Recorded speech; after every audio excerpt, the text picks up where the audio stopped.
Hello,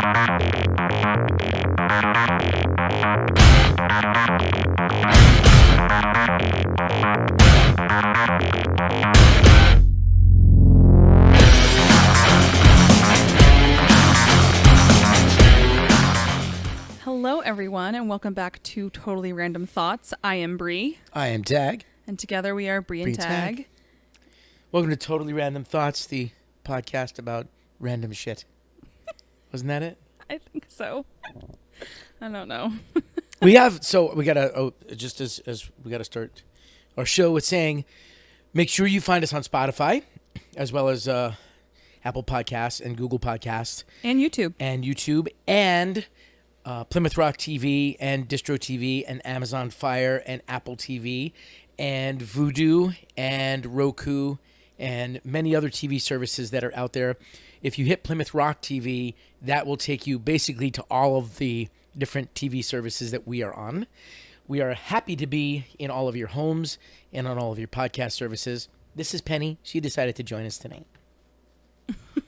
The other one's on the floor somewhere. Yeah, he's down there somewhere. Apollo's down there. So if you suddenly see a light fall over, it's because Apollo got up. Yeah. Apologies for the interruption if Yes. that happens, but Yes. he's the clumsy one, so he doesn't always.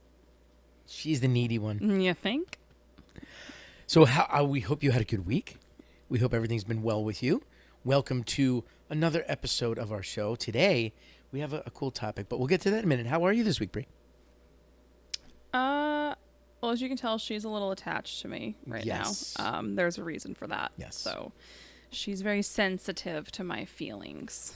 And I had a little bit of a rough week. We lost our, one of my family's dogs this week, just 2 days ago. So That's sad.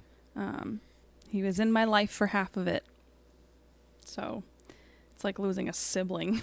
Yeah. And his name? Rascal. Little Rascal. He was a good boy. Cocker Spaniel. Mm-hmm. Yep. She knew him, her Uncle Rascal. So that's I don't do well with losing pets. Like I've lost. I don't either. I've lost friends and people in my life who I did not grieve as hard as I have when I've lost pets. Yeah. So my last dog, Java the Wonder Beagle, went to Mm-hmm. 19 and a half. That's amazing. Yes. Rascal was almost 15. That's amazing for a Cocker Spaniel. Yeah, I know. And and the dog before that, Bumpkus, I don't know that I was as emotionally destroyed as I have been for any human in my life for, when I lost my pets, my kids, because they're not pets, they're kids. I know. Well, these two are literally like my children. I have I can't. Never mind. Not gonna go there. Yeah.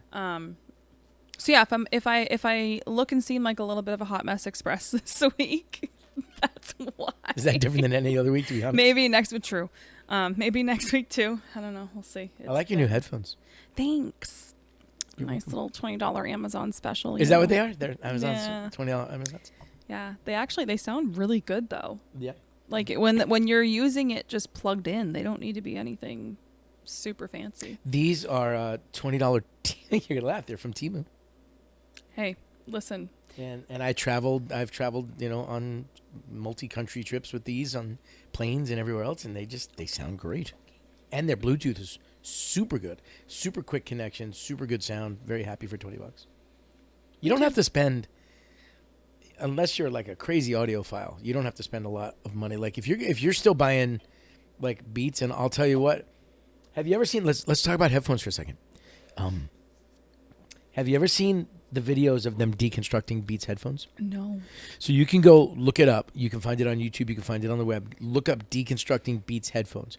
What they found was that your $190 Beats headphones are actually about the same as these. There's about $25 worth of parts inside of them. And then you're paying for the P. Diddy marketing, which at this point in time, you want to get away from anyway. Oh, that's true. What's that going to do for the sales of Beats? I don't know. That world is crumbling down right now. But I'm sorry, I moved yeah, my they leg, I know. deconstructed the Beats headphones, and they found that there's like $25 worth of parts inside. Oh, it's like most laptops. Oh yeah. Oh God. You think all these brands are the same innards. Yep. It doesn't matter. Yes.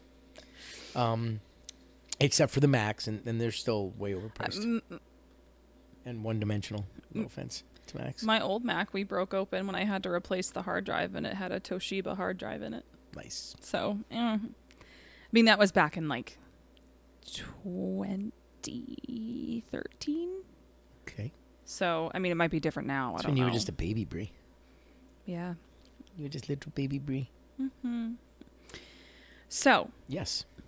What are you drinking tonight? I have my Olipop, my You have strawberry. it facing the camera like it's a Oh, sponsor. I do. Look at that. I mean, if they want to sponsor me, I would Us? love that. Just you, not us. I mean, do you drink those? I would if we had Yeah, them. I mean, if they want to sponsor us, I'm then using my Star Wars cup. I give you that one on purpose every time now. Yeah, this is my Star Wars cup.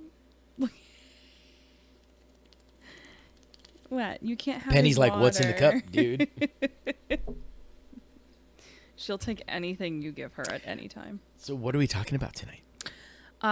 We are talking about something that I think we're going to have to kind of keep reined in a little bit, or else it'll turn into an entirely different conversation that I'm not sure we want it to turn into. Okay. But we're talking about what does it mean to be a woman in 2024, or what it's like being a woman in 2024. That's interesting. I have thoughts. I want to hear those But thoughts. see, this is I picked this. I think I came up with this topic, and I picked this topic not only because I am a woman, but because it's something that I know it's really surprising. Yes, completely. It's something that has been, again, very prevalent on social media, especially TikTok, with different women airing their opinions and their feelings and everything else about, kind of what it's like being a woman right now in society, and what it's been like to be a woman in society for a long time, depending on what subject you're discussing. One song, I don't know if you've heard it, but it's gone super viral on TikTok and it's still being used a ton. It's the one that's like, it's like therapist, mother maid, dun, dun, dun, dun, dun. Haven't heard that one. 24/7 baby machine. Here Nope. to live out your picket fence dreams. It's basically like the hook line is like, you made me do too much labor. And it's like, it's about kind of what the majority of women's roles in society has always been, and how we're just kind of pushed to the brim. A lot of women don't feel appreciated for things they do, how they're like the breeders and the I don't know, it's the whole thing. But a lot, literally just look up that sound on TikTok, look up that song on TikTok, and you will find probably millions of videos at this point with, like, because that's what a lot of women use as the background sound for their videos regarding this subject. Okay. But one of the first things that I think kind of sparked a lot of people finally gaining the desire or the confidence to just kind of say, like, F it, and start ranting and posting videos about this subject. Sorry, I think the lights are too bright for her. She's literally tucking her head into the back of the couch. Couch, just like, I want the darkness. I want to sleep. I can't sleep in this bright light. Sorry, Pen. But one of the things that really kind of tipped people over is the overturning of Roe versus Wade. In what aspect? Because a lot of people misunderstood that. It wasn't overturned. It was simply given back to the states where it was supposed to be in the first place. Fair. And that's where people who Whew. people who don't do their research Pen. simply go, well, they overturned it, but they didn't. They gave the power back to the states where it was supposed to be in the first place. Right. The federal government was never supposed to have a say in that. Right. So all they did was give it back. They didn't overturn it. Let's make that distinction. And I know that might be a sore subject people have for some been using people. that terminology. Right, and people Is are the overturning erroneously of- they're erroneously using that Well, terminology. they overturned how it previously was, is basically what it was. they completely flipped. They, again, yes, they brought the power back to the states, which in America, that's something that a lot of people love about this country, is the fact that the different states can make a lot of their own laws regarding these types of things. So you have options, I guess. But with something of this caliber, I think a lot of people feel like it shouldn't 100% be up to the states, because it's going to vary greatly as Yes. far, and people who have maybe lived, let's say, down south in a much more religious, heavy Republican religious state their entire lives, and their jobs are there, their families there, everything is there, and they don't necessarily want to leave. But now, because it's up to the state again, now there's such crazy laws about it.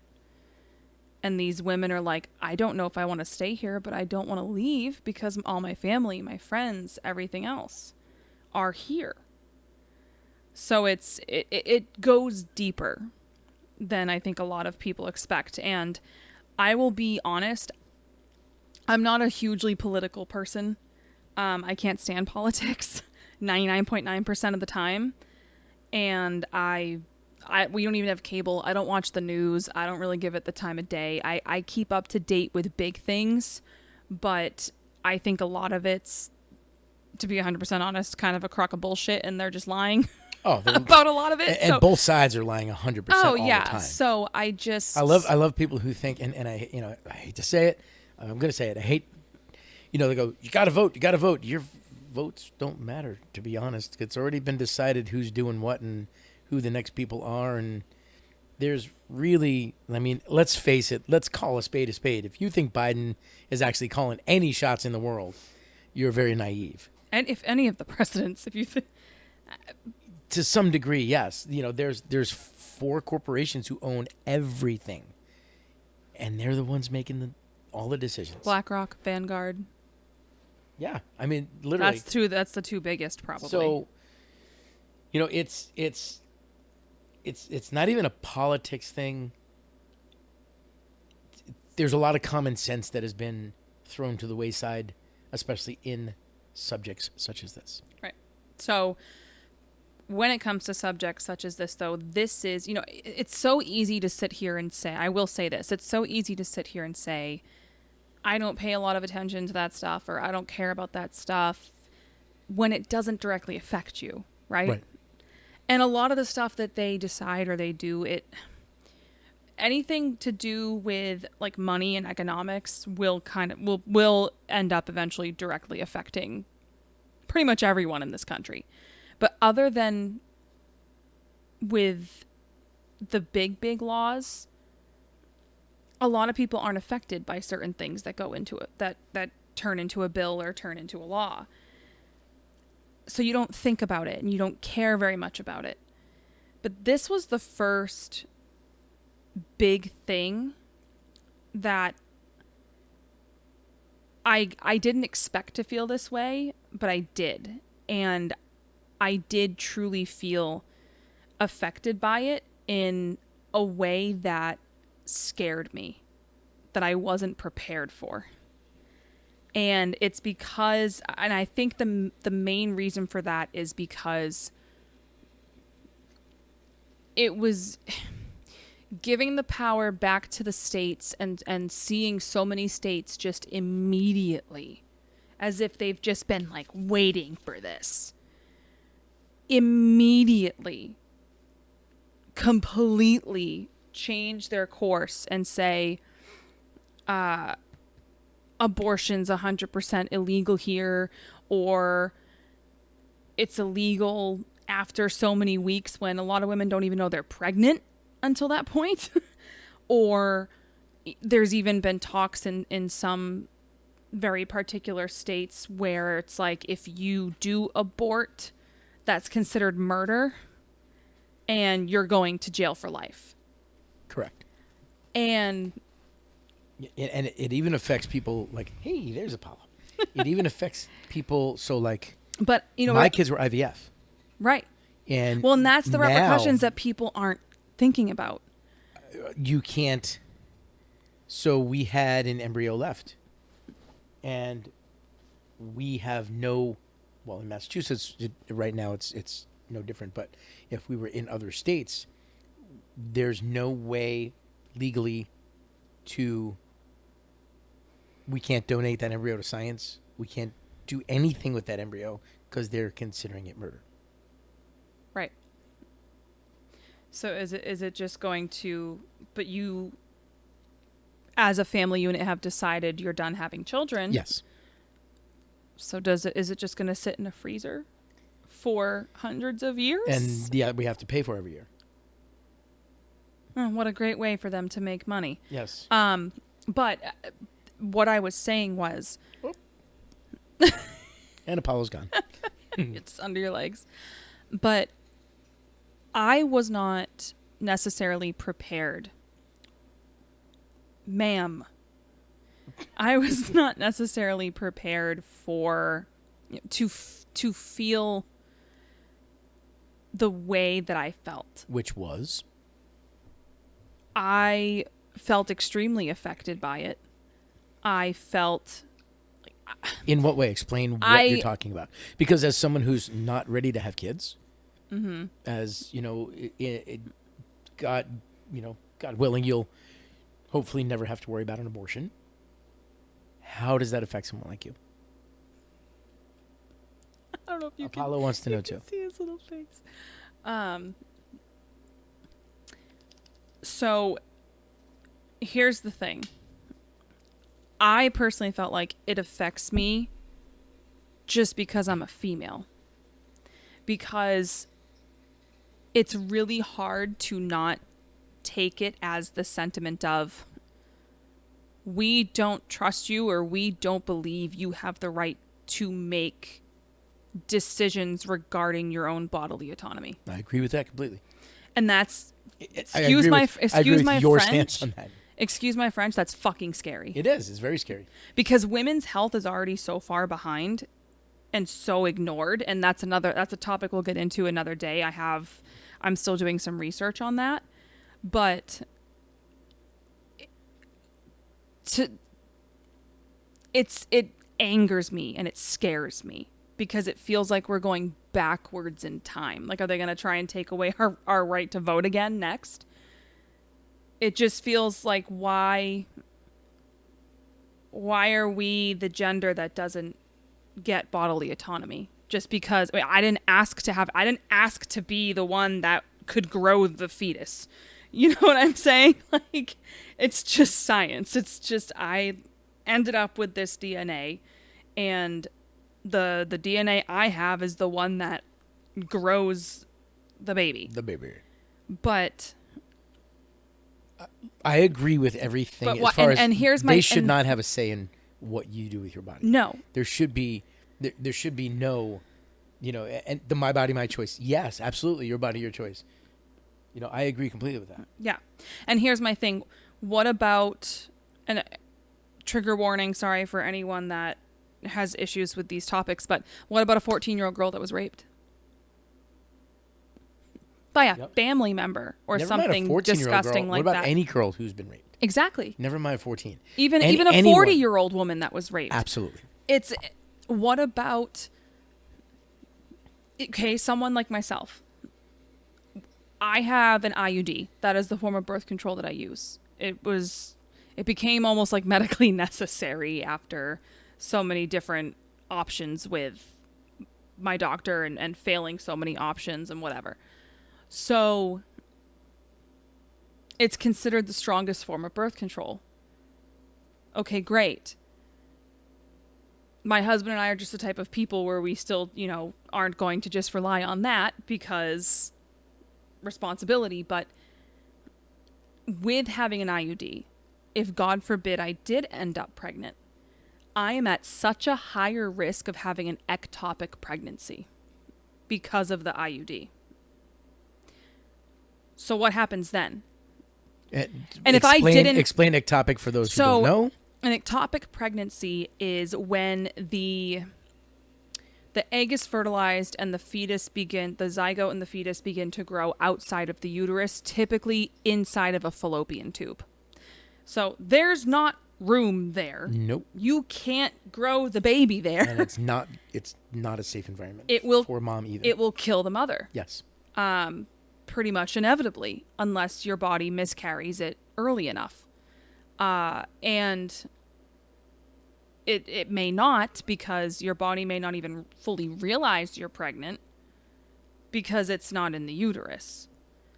So, and that's where most of the hormones go.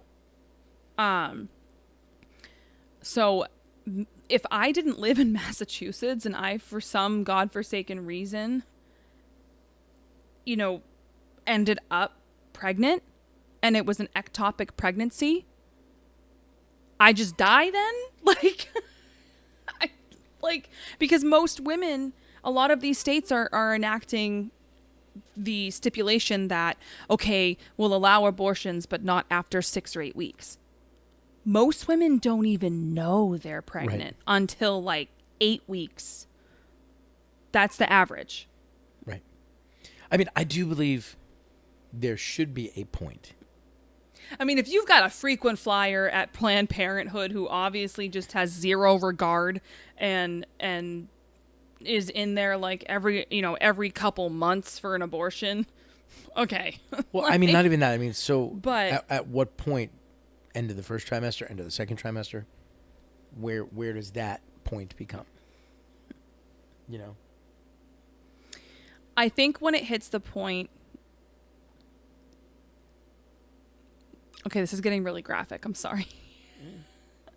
I think when it hits the point where it truly looks like a baby, 10 fingers, 10 toes, which happens pretty early. I've made 2 of them, I know. Yeah. And well, I didn't make them. And it would require literal pushing labor. Which happen again, that would be early. That would be probably what? Probably the end of the first trimester. You'd have to actually probably dilate quite a bit and push to get the baby out. So, and the end of the first trimester is also the mark where risk of miscarriage is way, way lower. It drops significantly because the fetus is developed enough to survive, have a better chance of survival. So, I don't know. I don't feel comfortable making that rule. I don't feel comfortable because, again, I think it can that's an opinionated thing and it can vary for everybody. Yes. So, that's one thing for women in 2024 is kind of feeling like we are not allowed to have control of our own bodies, which is scary as hell. And not okay. And thank God I live in a state that still believes that it sucks in a lot of other ways, but at least this state still believes that I'm allowed to have bodily autonomy. So there's that. And then speaking of bodily autonomy and things for women kind of being behind the 8 ball, did you know that so many things in this world were made by men for men? Example, car crash dummies always used to exemplify a full-grown man until way too recently. It always was the size, height, stature of an average-size full-grown man. They never had female-sized crash test dummies for cars. Okay. But so many women drive cars and ride in cars. So many medicines or over-the-counter drugs such as ibuprofen, Tylenol, things like that, only tested on men. Not tested on women before they were put out to the market, and they just said everybody could take it, even though it was only tested on men. And men's and women's bodies, I mean, yes, we're all human we have many similarities to a certain extent, but our bodies are also very different and function differently. So, with hormone levels, pH levels, Yes. there's a lot of differences. I don't want to get too much into this because I know that's probably going to end up becoming its own episode because it'll take way too long here. Women's health is still disgustingly unstudied and not paid attention to. We are less likely to be believed in regards to our symptoms and our concerns. Most of the time, it's just, oh, you just have anxiety, or you must be depressed, or you're just complaining. Are you sure it's that bad? Oh, it's just you're just a woman. You get stomach pains. Meanwhile, colon cancer is becoming like the number one killer of people between the ages of 30 and 49. So, and the funny thing is a lot of women have a higher pain tolerance than men because of our menstrual cycles. Well, you have to. Yeah. Because there's no way a man's giving birth. No. And that's why they gave that to you guys, because we're just not that tough. And no offense, guys, at all. But there's a reason why I had a kidney stone one time, and I've heard that because that is equated to giving birth. And, and I've had women tell me, like being 10 centimeters dilated, ready to push, like level of you pass a kidney stone through the male parts, urethra, which is not 10 centimeters. Let's just put it that way. No. And you find out what pain is really about. I'm good with pain. I've had a lot of injuries in my life. I've had a lot of sports in my life, and I've broken plenty of things and been dinged up and had plenty of pain. I will never forget. It was 2019. It was I remember the beginning of September, and at 7:29, I'm dancing around the living room to make my daughter laugh, and at 7:30, I'm in the fetal position on the floor. It was that instant, like someone drove a saber through my stomach. And like I said, me and pain are pretty good friends. I have broken bones and then laughed my way to the hospital with the EMTs. I threw up and passed out from the pain after a couple hours. Originally thought it was just gas, tried the Tums and Pepto and all the good stuff. Oh, the good old stabbing gas yes. pains. And then I finally got my wife to take me to the hospital. Not that I got her to. She kept looking at me like, what do you want to do? Yeah. And after I puked and passed out, I came to, and I'm like, I think we should go to the hospital at this point. And I got to the hospital, and let me just say morphine. Morphine is just Let me just say morphine. So good. My wife described it as, I was laying in the bed speaking a different language, just babbling my face off. Oh, when my dad was on morphine in the hospital, he thought he'd have hallucinations and thought that a train was coming for him. No. So the pain had me speaking in tongues. Oh, it wasn't even the drugs yet. Put an IV in, and they hit the morphine, and I just went, gone. Best nap ever. And I passed it in my sleep. Oh, that's the best scenario. I passed my kidney stone in my sleep. So but I remember you were I think there was still some... And I was running Ironman 2.5 weeks later. And they said to me, you need to cancel the race. Your body won't be able to do that. And I'm like, I've just trained for 8 months to do this race. I'm doing this race. With all due respect. And the doctors were like, you're not going to do well if you do this race. And I finished. Let's just put it that way. I didn't, it wasn't the home run I wanted, but I got across the finish line. Yeah, wreaked havoc.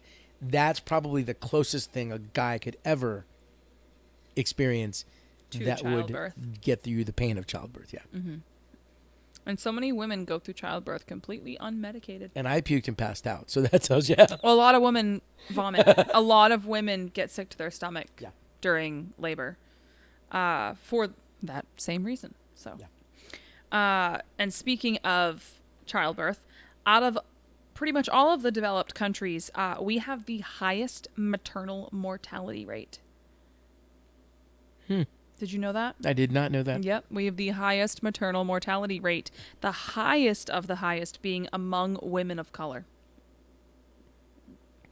Well, specifically. Okay. But that's sad. In general, we have the highest maternal mortality rate out of all of the what's considered to be like a developed first world country. And with the healthcare system that we have in place, and with all of the available options, that's just sickening to hear. Mm-hmm. Yeah. And it's been that way for a while. Mm. And people wonder why I'm petrified of having a child. We have great hospitals around here. I will tell you that. And I will tell you that the hospital that we used, we are very blessed to be South Shore in Hospital Boston. in Weymouth South Shore Hospital in Weymouth has a level 4 NICU, and their That's NICU where was, my OBGYN works out of. it's amazing. My daughter was a 6-week preemie, Mm-hmm. and they could not have done a better job taking care of her. So, Mm-hmm. so we do have amazing prenatal and pregnancy health care here on the South Shore. Yeah. So, I mean, we're fortunate that we are 40 minutes away from Boston, which has some of top, yeah. I think Mass General is the #1 hospital in the world or in the at least in the country. Is it really? Mass General is, I believe. Is yeah. it that high ranked? I think so. I think it's #1 in the country. Or it was at one point. For everything or? Mm-hmm. Wow. Pretty much. We're going to have to look Just that up. just overall care, like emergent and surgical and a bunch. I know at one point, semi-recently, if not very, very recent, I remember reading that it was voted #1 in the country. According to Newsweek, Mass General Hospital in Boston is one of the 12 best hospitals in the U.S. Mm-hmm. It did, all I put in was #1 hospital in America, and Mass General was the first one that it popped up. Mm-hmm. UHealth Tower, in Miami, Rhode Island Hospital. Wow, that's surprising. St. Anne's Hospital, again in Massachusetts. St. Anne's, no way. Yeah, I know. Let's see. My husband worked at St. Anne's. It's not. I don't know if that deserves to be on that list. So, the Mayo Clinic is the top ranked in the entire country, though. That's not super surprising. But Mass General is Let's up see. there. And I feel like maybe I was reading it. It was for a specific. I know Mass General was regarded as one of the best in the country, though. Right. So wow, I think they were voted #1 for like emergency care or something like that. Like they broke it down into the services. All right, I just found best hospitals by ranking. Let's see. All right, that's the honor roll. Where's the? I don't understand. Oh, these have them broken down by cardiology, cancer, vascular. Yeah. So. Yeah, there's too many here to list, but yes, Mass General is considered one of the best. Yeah. I mean, people travel from all over the world to come to Boston hospitals. A lot of celebrities come to Boston for specific ear, nose, and throat specialists. Yeah, well, I was going to say get surgery on their vocal cords. That's where my voice was attended to. Mm-hmm. I started at Mass Eye and Ear, and then when they taught me how to speak again, they pushed me over to Mass General, and I see Dr. Burns, and Dr. Burns fixed Adele's voice twice, Steven Tyler's voice, John Mayer's voice. Yep. And that's the doctor who's worked on my voice. Mm-hmm. And they got me back to functional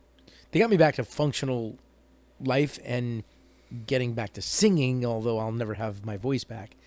They, because of the problem I have is irreversible. But that they said the Mass General was phenomenal for that. Mm-hmm. So awesome. But I didn't realize it was worldwide top like 3 or 4. Wow, that's awesome. But even at Mass General, women's health is sorely underlooked. A lot of there. I mean, again, it's scary how many women have taken to the internet and have bawled their eyes out on a social media platform telling their story of how their doctor didn't believe them.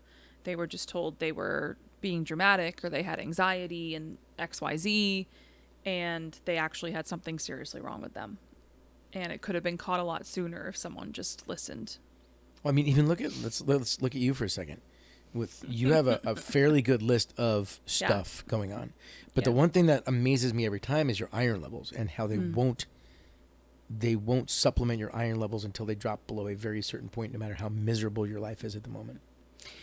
So my hematologist did explain that to me, and I think that's to try to ensure that's across the board for men and women to try to ensure that you don't have too much iron, because I have to get iron infusions. I can't take the iron supplements because I also have IBS, and the supplements can be harsh on anyone's digestive system, never mind mine.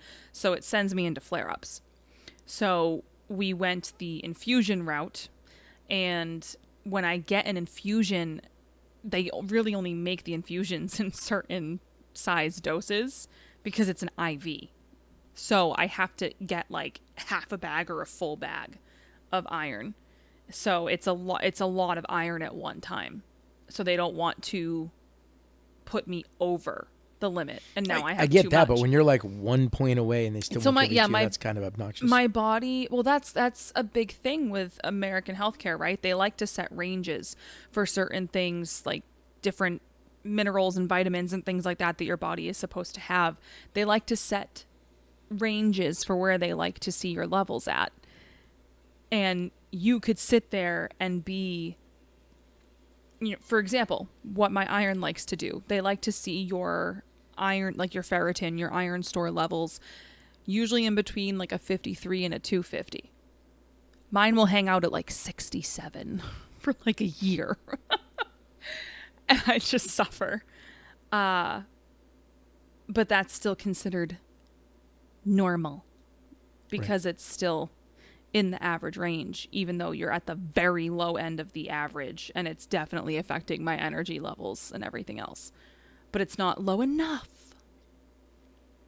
to do something. Right. So there's that. But I'm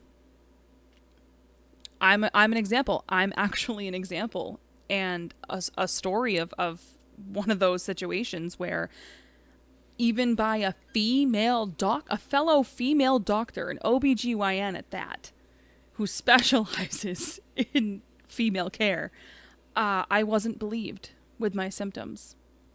And what did they say when you presented your symptoms? So my first my first gynecologist that I like had.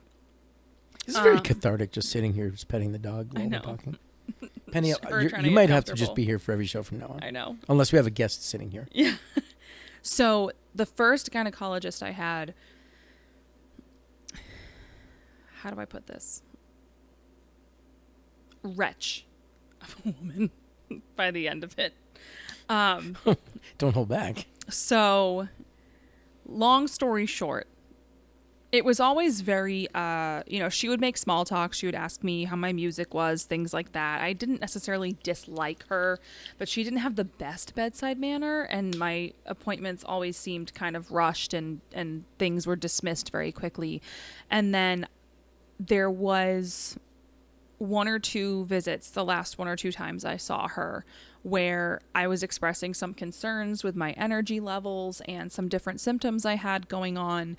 And the last visit I ever had with her, she quite literally just pointedly looked at the BMI chart on the wall. Told me that, well, I'm just a female and I'm an overweight one, so... Mm-hmm. Even though BMI is a garbage number, by the way. So here's a little tip before we jump on that. If your doctor comes to you with BMI, walk away from your doctor. Yeah. BMI is an irrelevant, antiquated has been number. Proven wrong so many times. Height versus weight, and that's it. There is no other metric that they use in BMI. It is your height with your weight. So, just to give you an example, we all know who Dwayne Johnson, The Rock, is. He's considered obese. We all know obese. who John Cena is. Those guys are two of the most in-shape guys on the planet, and on their BMI chart, they're would be considered morbidly obese. Yeah. Because John Cena's 6'2", 250. Mm-hmm. That's morbidly obese on the BMI.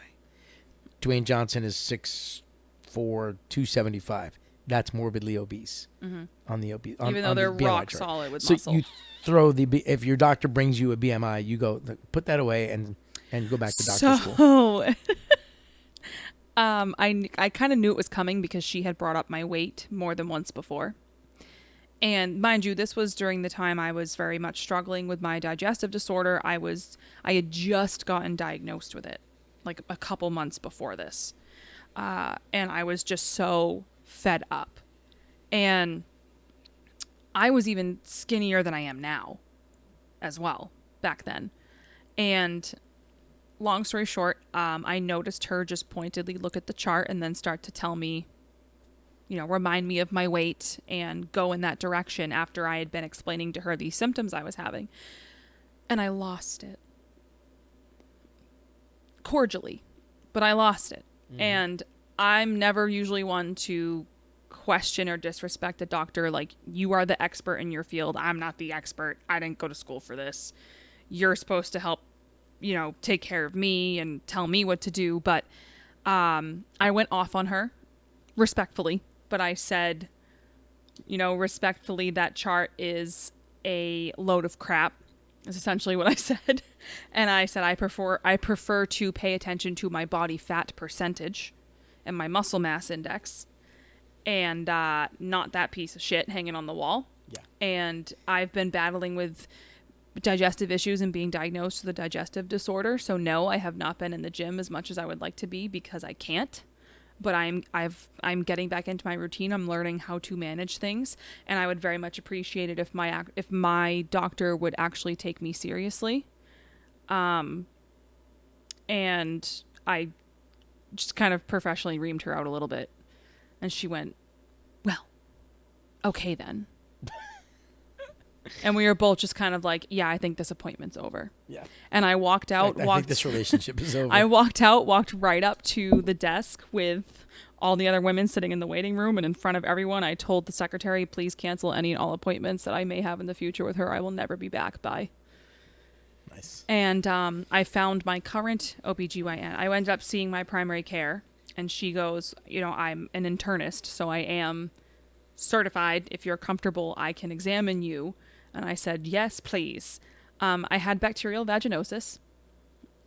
That was the first thing. That's always fun. Yeah. And I try not to get that myself. Yeah. And then she referred me to... I do my best not to get that. It's actually really... so far, by the way, successful. I haven't had it yet.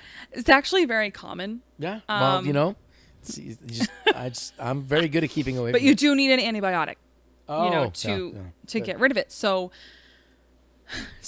I, long story short, ended up switching to and seeing my OBGYN that I have now, who is a lovely Southern woman from New Orleans.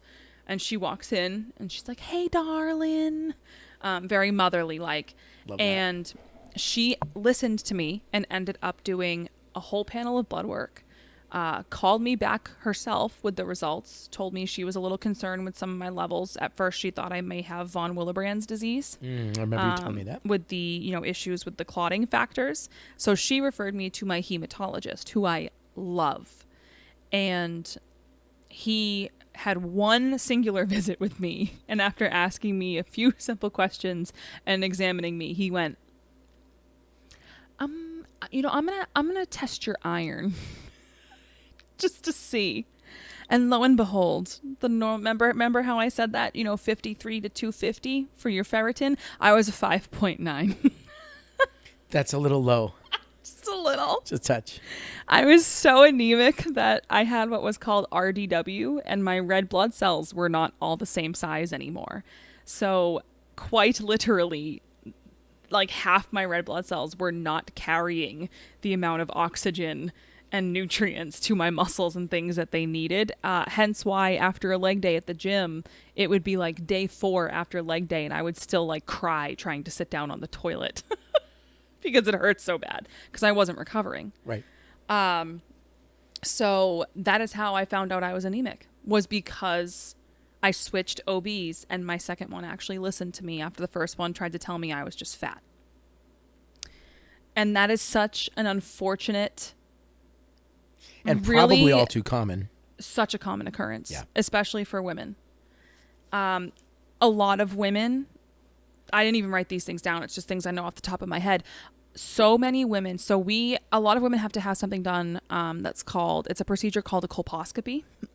So it's when there might be a suspicious polyp or something kind of suspicious within your cervix and they want to do a biopsy, and they kind of go in and quite literally take a chunk of your insides out.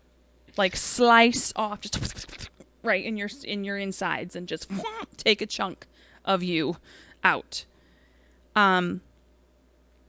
You're fully awake with absolutely no pain control or drugs. Sounds fun.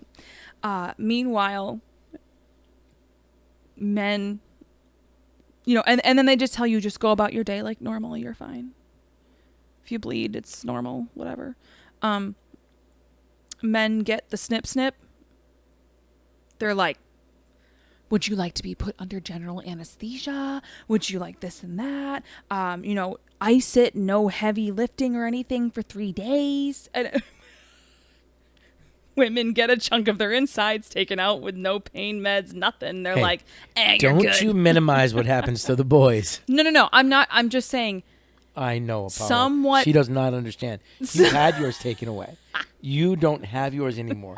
As she's minimizing the pain you went through, Apollo. I'm just comparing. I'm comparing fairly similar procedures, but highlighting the stark difference. Have you ever been kicked in the balls?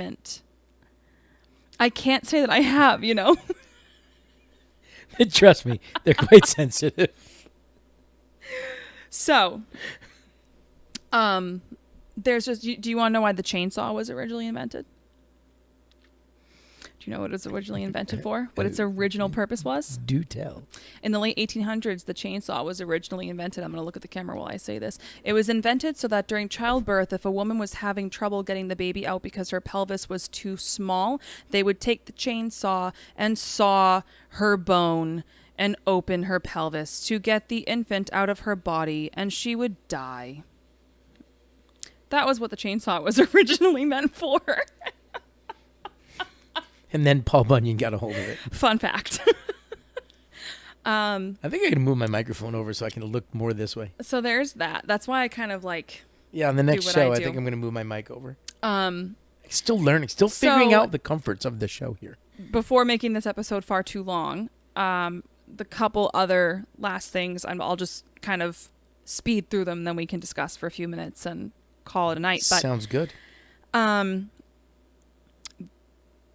I'm not gonna go super far with this one, but I'm only bringing this up because it has been a topic of conversation on social media a lot.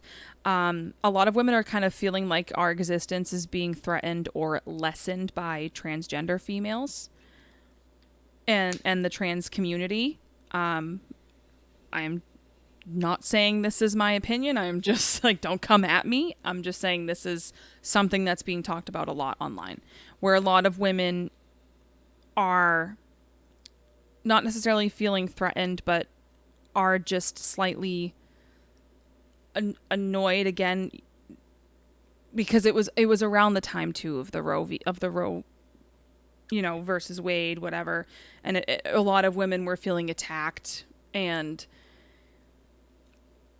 they have a problem with transgender females claiming that they get periods, or or certain groups of people wanting to change terms, where instead of saying the woman gave birth or she's breastfeeding, and they want to say things like pregnant person and chest feeding instead.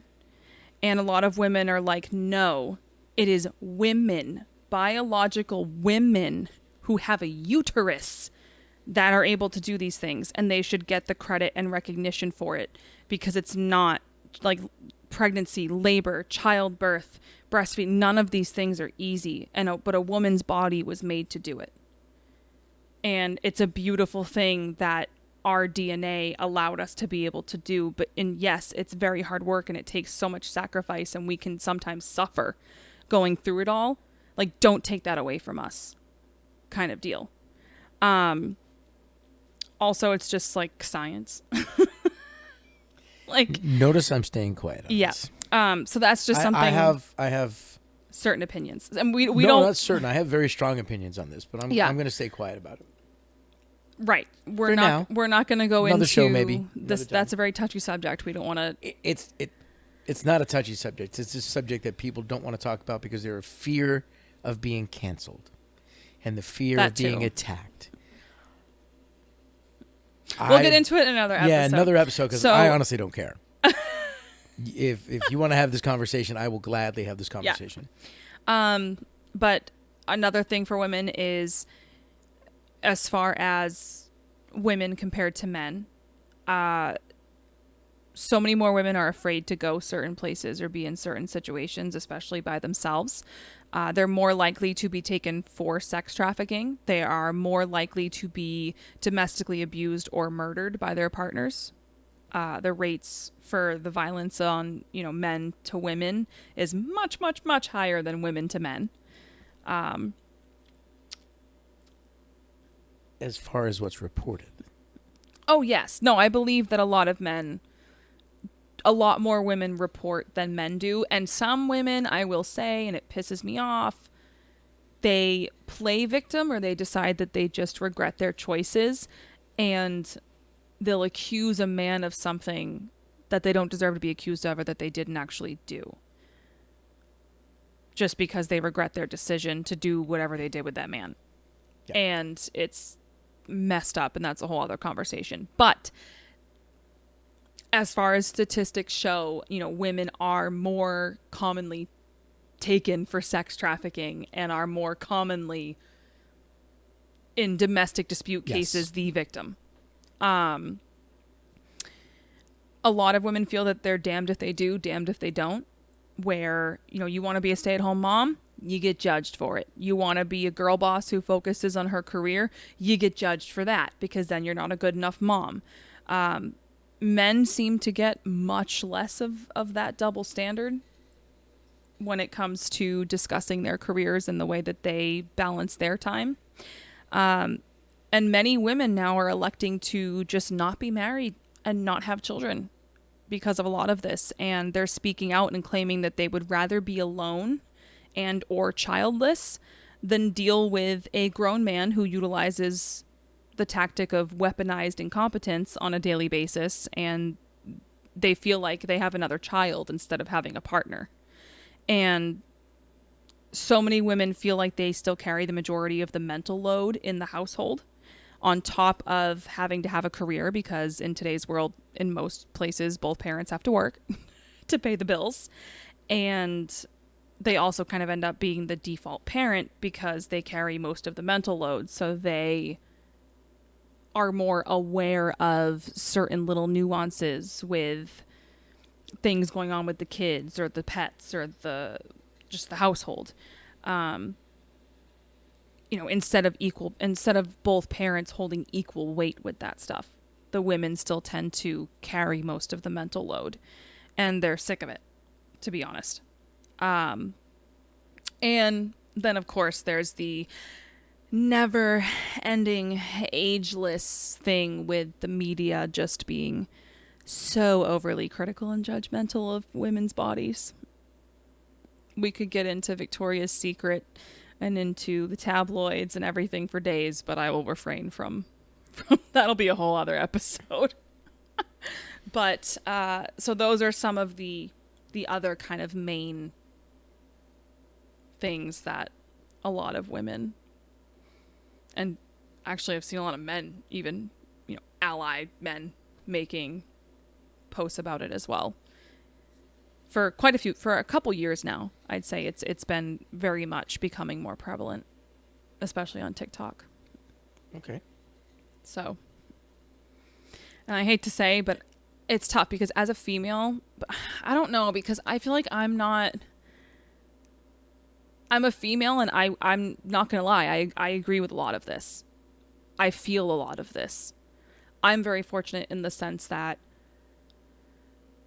my partner does carry, like, we try as hard as we can to be 50-50. I haven't had to clean a bathroom in months. Like, I don't, like, he does a good amount of the clean. We decided who takes what for cleaning tasks. We both have days, we have a schedule figured out with the dogs, and we both have days where I'm off with the dogs and then he's off with the dogs. I carry a little bit more of the mental load when it comes to appointments and dealing with the bills and insurance companies and things like that. But it's because I'm more anal with paperwork and I'm a little more organized and his memory isn't the greatest. So, and we just understand that that's our balance, you know? But I know a lot of people where, and not to say it's like this in every household, there's some households where the men do take the majority. But it seems more common than not that the woman holds most of the mental load. And it's so tiring.